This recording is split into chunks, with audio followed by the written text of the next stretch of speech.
유튜브에다가 올리기로 굳게 마음을 먹었어요. 그리고 제 딸이 저렇게 벌 쓰듯이 제가 한 20-30분 걸고 있어요. 그런데 감사해요. 믿음의 증거. 기독교는 마음의 종교입니다. 마음에 관한 종교입니다. 마음을 다스리는 종교입니다. 마음은 우리가 생각하는 것처럼 단지 감정적인 것 이상입니다. 자신의 뜻, 의지와 결단, 자신의 신념이 나오는 곳입니다. 한 사람의 모든 것은 마음에서 나오기 때문입니다. 24절에서 친히 모든 사람을 아셨다는 말과 25절 그가 친히 사람의 속에 있는 것을 아셨다는 말은 같은 뜻입니다. 한 사람의 속을 아는 것은 그 사람의 전부를 아는 것입니다. 모든 것이 마음에서 나오기 때문입니다. 세상은 다르게 말합니다. 환경이 문제라고 합니다. 환경이 좋았다면 크게 되었을 것이라고 말합니다. 자라나는 환경이 좋으면 자녀들이 바르게 자랄 것이라고 말합니다. 그러나 아이러니하게도 죄는, 잘못되는 일은 천국처럼 완벽한 에덴 동산에서 시작되었습니다. 세상의 환경의 문제를 고집하는 이유는 또 다른 데 있습니다. 핑계댈 수 있다는 것입니다. 자신은 문제가 없고 다른 사람이 문제이고 사회 체제가 문제이고 복지가 문제이고 교육 환경이 문제다. 그래서 나는 문제가 없다. 모든 다른 사람이 문제라고 당당하게 주장할 수 있습니다. 그러나 예수님은 그렇게 말씀하지 않습니다. 마음이 문제입니다. 자신의 마음이 문제입니다. 다른 사람의 문제가 아닙니다. 그래서 변명할 수가 없습니다. 핑계댈 수도 없습니다. 구원의 문제에서도 심판의 문제에서도 마찬가지입니다. 자신이 책임져야 합니다. 하나님의 나라는 마음 안에 생겨납니다. 그래서 기독교는 누가 무슨 벼슬을 가졌네, 돈이 얼마나 많네, 학교 어디 나왔네, 배우자가 누구네, 친구가 얼마나 많네, 이런 것과 아무런 상관이 없습니다. 그런 것에 관심을 가지고 무게를 두는 것은 기독교가 아닙니다. 기독교는 마음의 무게를 둡니다. 그렇다고 예수님의 십자가 사건에 감동을 받았다든지, 그래서 선교사님의 간증을 듣고 교우들의 간증을 듣고 눈물이 났다든지, 단지 이런 감성적인 것이 아닙니다. 당신의 마음이 가난합니까? 당신은 애통하고 있습니까? 당신은 온유합니까? 당신은 의에 줄이고 목이 마릅니까? 당신은 자비롭습니까? 마음이 청결합니까? 화평하게 하는 사람입니까? 의를 위해서 박해를 받는 사람입니까? 마음의 문제를 질문하는 것이 기독교입니다. 이 질문에 정직한 대답을 요구하는 것이 기독교입니다. 이 질문에 정직한 대답을 할 수 있는 사람만이 그리스도인입니다. 이런 점에서 아무리 소돔과 고모라의 시대가 타락했다고 하더라도 오늘날만큼은 아닙니다. 지금 우리 시대만큼 기독교를 거스리고 예수님을 배반하고 주님의 몸된 교회를 역행하는 시대는 없었습니다. 우리 시대만큼 마음을 감추는 시대가 없었기 때문입니다. 이 시대만큼 마음의 문을 꼭꼭 걸어 잠그는 세대는 없기 때문입니다. 금강불교에 철옹성을 쌓고 마음을 숨기려고 합니다. 제가 2003년에 호주에 왔을 때 아주 놀라운 사실을 한 가지 발견했습니다. 멜번에 사는 사람들은 거의 화장을 하지 않았습니다. 있는 모습 그대로 살아가고 있었습니다. 화장품 가게 하면 잘 되겠다 그런 생각을 했었을 것 같아요. 화장 안 해도 최고라고 생각했는지, 화장할 돈이 없었는지, 아니면 화장이라는 것을 몰랐는지 연구해 보진 않았습니다. 그러나 사람들이 화장을 하지 않는다는 사실이 어쨌든 굉장히 신선한 충격이었습니다. 지금은 화장을 하지 않은 사람을 보면 참 특이하다, 또는 참 용감하다, 이런 생각이 문득 듭니다. 자신의 마음, 자신의 진짜 모습을 보여주지 않으려고 합니다. 자신의 마음을 보이지 않게 하기 위해서 온 힘을 다해서 경계를 합니다. 아무에게도 들키지 않아야 합니다. 마음을 보여주는 것은 자신의 부끄러움입니다.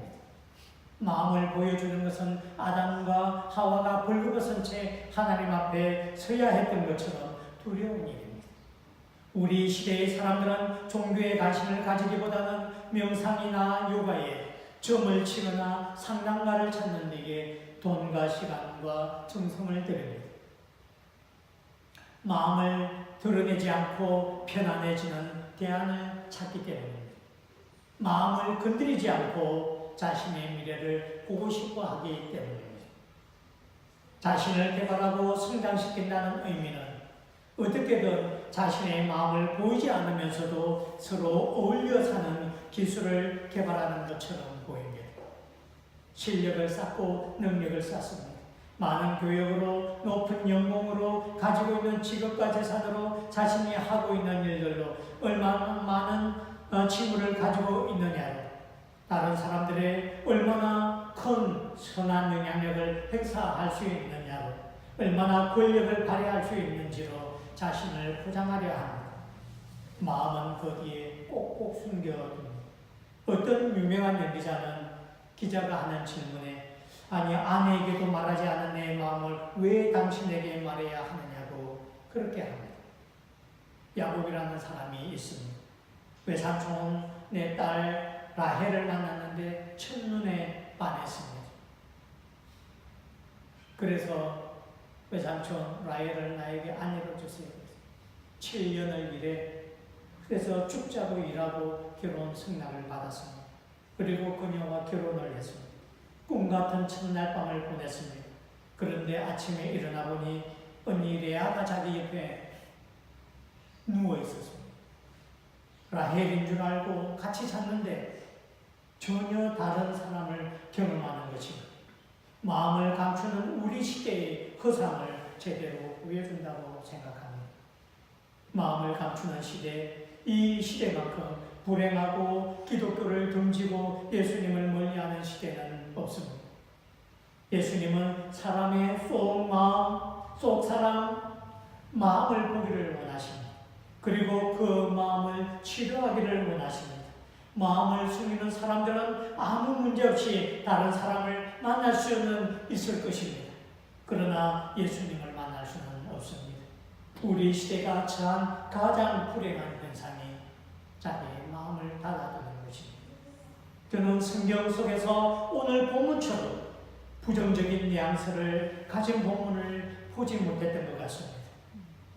마음이 아픕니다. 이상하게 가슴 한 곳이 애려옵니다. 예수님은 사역을 하시는 동안에 논쟁도 많이 했고 때로 싸움도 일어났고 때로는 폭력적인 사태도 벌어지는 것을 보았습니다. 그러나 이토록 부정적인 감정이 들지는 않았습니다. 자신을 궁지에 몰아넣으려는 사람들의 꼼수를 알고 계실 때도 이런 느낌은 아니었습니다. 애초에 자신을 배반할 제자가 누구인지 알고 계실 때조차도 이러지는 않았습니다. 예수님의 부정적인 태도가 왜 제게 너무 아프게 다가오는지를 생각해 보았습니다. 이유는 분명했습니다. 많은 그리스도인들이 본문처럼 표적과 기적 때문에 예수님을 믿고 있다는 사실을 알기 때문입니다. 그리고 그 결과로 예수님을 믿는다고 하는데도 예수님이 주시는 생명의 환희를 경험하지 못하고 오히려 지치고 고단하게 살아가고 있는 것을 보기 때문입니다. 진심으로 흥미를 하고 있는 것을 보기 때문입니다. 예수님은 자신을 믿는 사람들을 사랑하시고 구원하십니다. 요한이 이 복음서를 기록한 목적도 사람들이 예수님을 믿도록 하는 것입니다. 우리가 의롭게 되고 구원받을 수 있는 유일한 방법도 예수님을 믿는 것입니다. 예수님에게 그리고 우리에게 믿음이란 이처럼 소중한 것입니다. 본문에서 예수님의 이름을 믿는 사람들이 있었지만 예수님은 그들을 믿지 않으시는 사태가 벌어집니다. 그 사람들은 예수님을 믿는데 예수님은 그 사람을 믿지를 않으시는 거예요. 그 사람들을 믿지를 않으시는 거예요. 이건 분명한 사태입니다. 그들에게 자신을 맡기시지 않으십니다. 난민 같은 사람들에게도 자신을 맡길 때가 있었고 창녀의 일로 삶을 살아가는 사람에게도 자신의 일을 맡길 때도 있었던 주님입니다. 그러나 지금 이 사람들은 정상적인 사람들입니다. 중상층에 속한 사람도 있고 권력과 명예를 가진 사람들도 있습니다. 남부럽지 않게 당당하게 살고 있는 그들이 예수님을 믿게 된 것입니다. 그런데 그들의 정성에도 불구하고 그들의 성의에도 불구하고 예수님은 그들을 믿으시지 않으셨습니다. 세상을 이처럼 사랑하신다. 그리고 누구든지 자신에게 오는 자를 버리지 않겠다고 그렇게 말씀하신 예수님이 더 이상 넓어질 수 없을 만큼 거기에 구원의 문을 열어두신 그분이 지금 예수님을 믿겠다고 예수님을 믿는다고 하는 그 사람들을 받아주지 않고 계시는 장면이 벌어진 것입니다. 이 사실이 저를 너무너무 가슴 아프게 합니다. 왜 예수님은 그렇게 하셨을까요? 왜 이렇게 불행한 일이 발생했을까요? 그 이유를 본문은 분명하게 말씀하고 있습니다. 믿음의 차이. 어떤 믿음인가의 문제입니다. 본문에서는 두 가지의 믿음이 나옵니다. 첫째, 표적을 보고 믿는 믿음입니다. 사람들은 예수님이 행하신 표적을 보았습니다. 보통 사람으로서는 할 수 없는 일이라는 것을 정직하게 인정하는 사람들이 있습니다. 하나님의 아들 아니면 저 도저히 못해. 그렇게 인정하는 사람들. 논리적으로, 이성적으로, 경험적으로 예수님이 자신들과는 분명히 다른 무엇인가가 있다는 것을 아는 사람들. 본문의 니고데모가 그런 사람입니다. 그는 예수님과 적대적인 관계에 있던 바리새파에 속한 사람이었습니다. 그러나 예수님을 하나님으로부터 온 사람으로 인정할 수 있는 사람이었습니다. 유대인의 선생이고 랍비라지만 예수님이 행하시는 기적을 보고는 하나님이 보낸 사람인 것을 믿었습니다. 그게 니고데모입니다. 그에게는 믿음이 있었습니다. 이 정도 되면 우리 같으면 니고데모의 믿음을 칭찬하고 그를 믿을 줄만 합니다. 그리고 그에게 자신의 일을 맡길 것입니다. 니고데모는 명성과德망을 갖추고 있고 영향력을 발휘할 수 있는 인물입니다. 그를 이용한다면 복음이 더 빨리 더 힘있게 전파될 것은 뻔한 사실처럼 보입니다. 그러나 예수님은 그의 믿음을 칭찬하지 않으셨습니다. 오히려 니고데모는 하나님의 나라를 볼 수 없는 사람이라고 선포하십니다. 그의 믿음은 구원받을 수 없는 믿음이라고 하셨습니다. 니고데모가 가진 믿음은 사탄이 가진 믿음과 똑같은 것입니다. 야고보는 야고보서 2장 19절에서 내가 하나님은 한 분이신 줄을 믿느냐? 잘하는도다. 귀신들도 믿고 떠느니라. 이렇게 말했습니다. 귀신들도 예수님을 믿습니다. 그분의 능력을 믿습니다. 귀신들도 그분이 하나님의 아들인 것을 믿습니다. 그러나 귀신들이 예수님을 믿는다고 해서 그들이 구원받습니까? 아닙니다. 그들은 절대로 구원받을 수 없습니다. 그들의 믿음이 틀린 믿음이기 때문입니다. 이스라엘 백성들이 이집트를 탈출할 때에 하나님은 많은 기적과 이적을 행하셨습니다. 이스라엘 백성들뿐만 아니라 이집트의 백성들도 보고 들었습니다. 하나님이 하시는 일이라는 것을 그들도 믿었습니다. 그렇다고 그들이 구원을 받았습니까? 아니요. 이스라엘 백성들만 구원받았습니다. 이집트의 바로왕은 하나님이 기적을 펼치기 위해서 하나님께서 특별히 사용하신 하나님의 도구였습니다. 그러나 아시다시피 다른 사람을 구원하는 도구는 되었지만 바로왕 자신은 구원받지 못했습니다. 오병이어를 통해서 수만 명의 사람들이 예수님의 기적의 떡과 물고기를 먹었습니다. 기적의 주인공들이었습니다. 그들이 다 구원받았습니까? 아니요. 대부분 예수님을 십자가에 못 박으라고 소리쳤습니다. 예수님의 이름으로 부자가 된 사람이 있습니다. 예수님의 이름으로 국회의원이 되고 예수님의 이름으로 대통령이 된 사람이 있습니다. 그들은 예수님을 믿는다고 말할 것입니다. 그러나 그들이 예수님이 진정 인정하시는 구원받는 믿음을 가졌는지는 다시 점검해야만 합니다.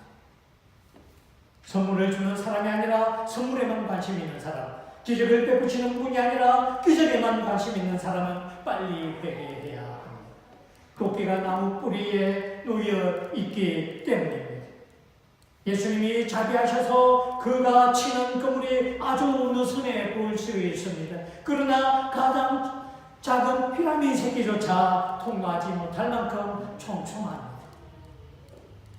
이에 반해서 예수님이 인정하시는 믿음이 있습니다. 구원받는 믿음이 있습니다. 예수님이 자신을 의탁하시는, 자신을 맡기시고 자신의 사역을 맡기시는 그런 믿음이 있습니다. 예수님의 자비하심과 예수님의 심판은 서로 어긋나지 않습니다. 부력함 없습니다. 예수님이 자비하시기 때문에 좋은 게 좋다는 것은 없습니다. 왜냐하면 예수님은 친히 모든 사람을 아시기 때문입니다. 예수님은 사람의 속에 있는 것을 다 아십니다. 무엇으로도 감출 수 없습니다. 예수님 앞에서 마음을 감추려고 애쓰는 것은 아담과 하와가 벌거벗은 것이 부끄러워서 자신들을 가리려고 나뭇잎을 사용하는 것과 같습니다. 나뭇잎은 금방 마릅니다. 숨기려는 어떤 노력도 헛수고입니다. 예수님이 인정하시는 믿음을 가진 사람은 자신의 속을 숨김없이 하나님 앞에 드러낸 사람입니다. 속 사람이 변한 사람입니다. 본문의 표현으로는 거듭난 사람입니다. 다시 태어난 사람입니다. 예수 그리스도 때문에 다시 태어난 사람이 예수님이 인정하시는 믿음의 소유자입니다. 그것이 3절이 말하고 있는 것입니다. 그러면 거듭난 사람, 다시 태어난 사람이란 어떤 사람입니까?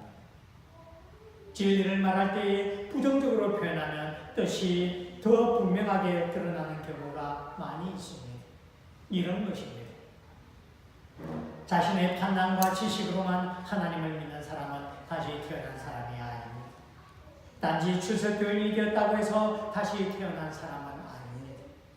교회 생활을 열심히 하고 성경을 열심히 읽고 심지어 기도를 열렬히 하는 사람이라고 해서 모두가 다시 태어난 사람은 아닙니다. 하나님을 경험하고 하나님이 일하시는 것을 본 사람이라고 해서 모두가 다시 태어난 사람은 아닙니다. 본문에서 표적을 보고 예수님을 믿은 사람들도 그런 식으로 믿었습니다. 니고데모가 그렇게 믿었습니다. 그는 하나님의 율법을 잘 알고 유명한 성경교사이기도 했습니다. 자신과 반대되는 입장에 서 있는 예수님을 진리라고 믿고 인정할 수 있을 정도로 지성과 인품을 가지고 있는 사람이었습니다. 그 니고데모도 그런 식으로 믿었습니다. 그러나 예수님은 그들을 다시 태어난 사람, 구원받을 믿음을 가진 사람이라고 말씀하시지 않았습니다. 거듭난 사람, 다시 태어난 사람을 긍정적으로 표현하면 이렇습니다. 예수님이 인정하시는 믿음, 예수님이 자신을 우리에게 맡기는 믿음이란 이런 것입니다. 자신의 속을 훤히 아시는 예수님 앞에 자신을 다 열어 보이는 사람입니다. 자신은 예수님 앞에서 아무것도 감출 수 없다는 것을 인정하는 사람입니다. 자신의 모습 그대로를 하나님 앞에 드러내는 사람입니다. 바리새인과 사두개인처럼 성전에 올라가서 당당하게 하나님께서 자신에게 복을 주셔서 감사하다고 말하는 대신에 세리와 죄인들처럼 부끄럽고 죄송한 마음으로 고개 숙이고 무릎 꿇어서 하나님의 자비만을 구하는 사람들입니다. 하나님의 자비와 공유 외에는 그 어떤 희망도 없다는 것을 고백하는 사람들입니다. 자신은 아무것도 가진 것이 없으며 어떤 것으로도 하나님을 기쁘게 할 수 없으며 선을 행하고 의를 행할 어떤 힘도 없다는 것을 고백하는 사람들입니다. 때로는 죄를 미워하지 않을 뿐 아니라 죄를 저지르고 싶은 마음으로 가득 차 있다는 것을 고백하는 사람들입니다. 그래서 죄된 자신의 모습 때문에 애통하는 사람입니다. 자신의 마음은 텅텅 비어서 주님 외에는 그 어떤 것으로 또 채울 수 없다고 고백하는 사람입니다. 왜 이렇게 예수님은 속이 훤히 보이는 사람, 속을 드러내는 사람을 찾으십니까? 왜 권력과 지식과 명예로 자신을 포장한 무디고 훌륭하게 보이는 바리새인과 사두개인들이 아니라 자신들은 무가치하고 용서받을 수 없는 죄인들이라고 말하는 사람들에게 손을 내미시고 마음을 열어주시고 자신을 그들에게 의탁하십니까? 그들이 간절히 주님을 원하기 때문입니다. 주님을 갈망하기 때문입니다. 예수님은 그를 찾는 자들을 만나 주십니다. 사랑해 주십니다. 용서해 주십니다. 답을 주십니다. 주님은 간절히 찾는 자를 만나 주십니다. 구원의 은총을 베풀어 주십니다. 예수님 그분을 찾을 때, 그분만을 갈망할 때에 그분은 우리에게 새로운 생명, 새로운 삶, 다시 태어남의 축복을 주십니다. 거듭나지 못한 사람들은 빛 가운데 나오기를 싫어합니다. 나올 수도 없습니다. 자신을 드러낼 수 없습니다. 그들을 기다리고 있는 것은 창피와 모욕거리가 되는 일밖에 없기 때문입니다. 그러나 거듭난 사람은 자기가 불완전함에도, 자신이 부족함에도, 자신이 죄인인 것을 알고 있음에도 불구하고 빛으로 나옵니다. 자신을 드러냅니다. 자신을 용서하시고 사랑하시고 깨끗하게 하시고 치유하시고 새로운 의의 옷으로 입혀주시는 하늘 아버지가 그들에게 있기 때문입니다. 이 차이입니다. 거듭나지 못한 사람에게 교회는 사람이 갈 수 있는 가장 위험한 장소입니다. 자신을 숨길 수 없는 장소이기 때문입니다. 모든 것이 하나님으로만 연결되어 있어서 하나님을 통하지 않고는 아무것도 얻을 수 없는 곳이기 때문입니다. 교회에 가는 사람은 자신을 포기하라고, 자신을 희생하라고 강요받는 것처럼 믿기 때문입니다. 그러나 거듭난 사람에게는 교회는 가장 이상적이고 안전한 장소입니다. 사랑과 용서가 넘쳐나는 곳이기 때문입니다. 치료가 있습니다. 상처받은 마음의 치료자이신 주님 앞에 내려놓을 때 그분이 치료하시기 때문입니다. 모두가 용서받은 죄인들이라 다른 사람들을 용서하고 용납할 수 있기 때문입니다. 용서와 용납이 있는 곳에서 화해와 하나됨이 생겨납니다. 그곳에서 자기 부인하는 일이 생겨나고 다른 사람들을 위해서 자신의 십자가를 질 수 있는 능력을 얻게 되기 때문입니다. 그래서 불완전한 세상에 뿌리를 두고 있으나 하나님 나라를 생각할 수 있는 곳, 그곳이 교회입니다. 사랑하는 여러분, 예수님의 제자들 몇 명을 살펴보십시오. 그들 중에는 많은 사람들이 어부였습니다. 천대받는 일을 하는 사람들이었습니다. 저처럼 실수투성이였습니다. 때로 절체절명의 상황에서는 배반하는 사람들이었습니다. 그럼에도 불구하고 주님은 그들을 사랑하시되 끝까지 사랑하셨습니다. 끝까지 그들을 지켜내셨습니다. 그들은 예수님 안에서 거듭난 사람들이었기 때문입니다. 구원받는 믿음을 가진 사람들이었기 때문입니다. 저와 여러분 모두 이 거듭남의 믿음을 가지는 사람이기를 축복합니다. 청교도들의 절겨 사용한 말로 설교를 마무리하려고 합니다. 한 번 태어난 사람은 두 번 죽습니다. 두 번 태어난 사람은 한 번 죽습니다. 같이 기도하겠습니다. 사랑하는 하나님 아버지,